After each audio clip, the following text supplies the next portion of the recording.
قدرمنو موږ ټول زما د ټول نه مقصد انسانان دي. ټول انسانان ښه ژوند غواړي، ښه امن غواړي، آبادي غواړي، آباد وطن غواړي، آباد کور غواړي، آباد سیمه غواړي، خپل ځانم ښه غواړي چې ښه وخوري، ښه واغوندي، ښه وده شي بېغامه. خو یوازینۍ لار چې ده هغه دا ده چې موږ یې طریقه نه ده زده کړې. که څه هم خدای پاک د آدم علیه السلام نه واخله تر محمد مصطفی صلی الله علیه وسلم پورې 1,40,000 کم و زیات پیغمبران را لیږلي دي او موږ تاسو ته لار ښودلې ده، او علماء کرام دي، واعظین دي، تبلیغیان دي، صالحین دي چې زمونږ او ستاسو د سوکالۍ دپاره، زمونږ او ستاسو د ښه ژوند دپاره چې په نړۍ کې موږ او تاسې ښه ژوند ولرو او د مرګ نه وروستو د خدای په دربار کې داسې حاضر شو چې خدای پاک د موږ او تاسې نه راضي. د ټولو دې دپاره محنت کړی دی او د ټولو دې دپاره هلې ځلې کړي دي او لا یې هم کوي، خو موږ او تاسې ډېر کم د ګوتو په شمېر باندې په هغې باندې عمل کوو چې د هغوی ژوند تاسو وګورئ په نړۍ کې ښایسته دی، خوشحاله دی، آباد دی، او هغوی څه کوي؟ هغوی قناعت کوي. عزیزانو، ژوند یوازې مال نه دی، ژوند یوازې ډېرې پیسې نه دي. ژوند هغه دی چې یو سړی قناعت وکاندي او یو سړی چې دی په خپل ژوند باندې شکر وباسي او تل خوشحاله وي، د الله رب العزت عبادت وکړه او د هغه څه نه چې دوی خوري د نورو سره مرستې وکړه.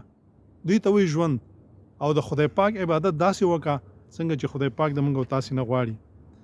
نو دې ته وایي ژوند چې دی قانع وي، دی تل خوشحاله وي، دی په دې خپل ژوند کې د الله رب العزت نه شکر وباسي او خدای پاک موږ او تاسو ته ښودلې.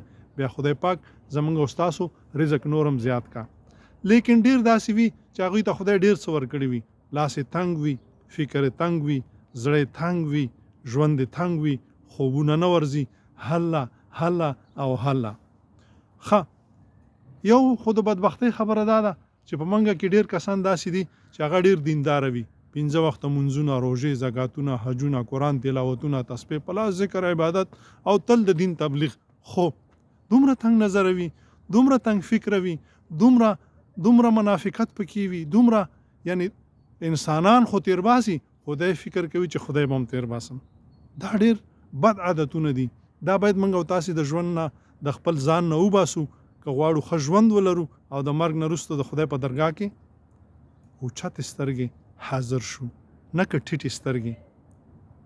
زه تل وایم د پاسه ټک ورلاندې برګ، سر د سانډا څرمن د میخې د ورځې شیخې. خو نور نه وایم. الله مو ښاد و آباد لره، ژوندي اوسئ، د ژوند چل زده کوئ. موږ او تاسې ټول انسانان سره خویندې ورونه یو بل ته لاس ورکئ، یو بل ته سمه لار وښئ، یو د بل خیر وغواړئ، یو بل سره مرستې وکئ، یو د بل خوشحالي وغواړئ، یو د بل په غم باندې شریک شئ، یو د بل فکرونو ته ګورئ، یو بل ته درناوی وکئ، یو د بل عزت وکئ، یو د بل قدر وکئ، یو بل خپل وشمېرئ، چاته کوی مه شمېرئ. نن رور د رور سره، پلار د زوی سره، تره زوی د تره زوی سره، عزیز د عزیز سره اخته دی. دا ځکه چې موږ د انسانیت لاره پرېښې ده. د انسانیت لار څه شی دی؟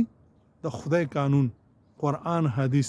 که چېرته په حقیقت کې موږ او تاسې دا راونیسو، ښه ژوند به ولرو. راځئ چې دا منافقت پرېږدو، راځئ چې په صداقت شو، راځئ چې په رښتیا شو لکه د مار. السلام علیکم ورحمت الله.